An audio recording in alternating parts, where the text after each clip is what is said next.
So if you're thinking about buying a house, one of the most important things you should consider is the buyer triangle. And now, what is the buyer triangle? Well, this is Jason Valentine with Coldwell Banker High Desert Realty, and that's exactly what I'm going to explain to you, because what I want you to know is that most buyers don't lose because of interest rates. Most buyers lose because they don't understand the trade-offs when shopping for a house. Every home purchase sits inside of three forces, which is price, location, and condition. And so what I do is draw a little triangle to help explain. So let's take a moment. So what I've got here for you is the buyer's triangle. The center of the triangle is the perfect home. And if we were looking at the perfect home and it was perfectly had the features we wanted, or the condition we wanted, the location that we're looking for, and the price, that would be where this home is sitting at. Now, great price, great location, great condition matter, but in Gallup, these homes are extremely rare, and usually if you're going to find the perfect home, you better be ready for a fight, because it's not uncommon for them to get multiple offers. So let's talk about a home that maybe gets closer to this side of the triangle, which maybe it's the right price and the right location. And as we get closer to this side of the triangle, we're getting further away from what? And that might be features and conditions that you're looking for.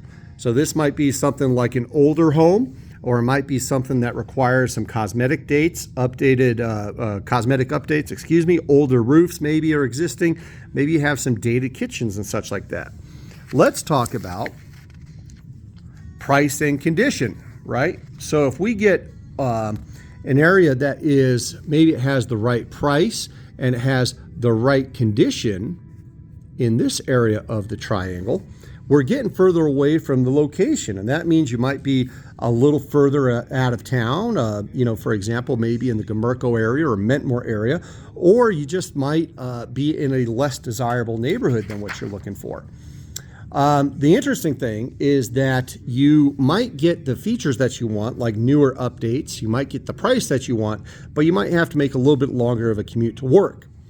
So if we find something with the right location and condition up here, right, you're getting further away from price. And what this often means is that you're sacrificing price for maybe a newer home with more updates that's closer to town and maybe in a more desirable neighborhood. And you're also going to see a lot more buyer competition and seller concessions probably. And so what's great about this is buyers struggle when they try to win all three all the time. And what you should be aware of as successful buyers decide what they are absolutely must-haves in their home and what they can actually be flexible on. So what you want to be aware of is the buyer triangle doesn't limit you. What it does is it really protects you and helps you identify where things might be like to haves versus must-haves.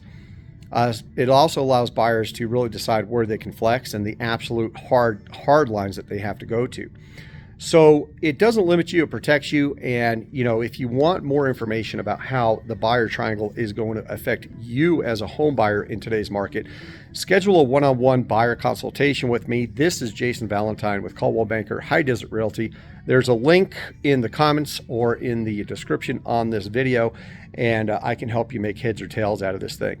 So give me a call if you'd like, 505-863-4363. My cell phone number, 575-496-1068, or just click on the link. Let's have that buyer consultation, and I'll show you how these relations between features, location, price will help you get into your next house.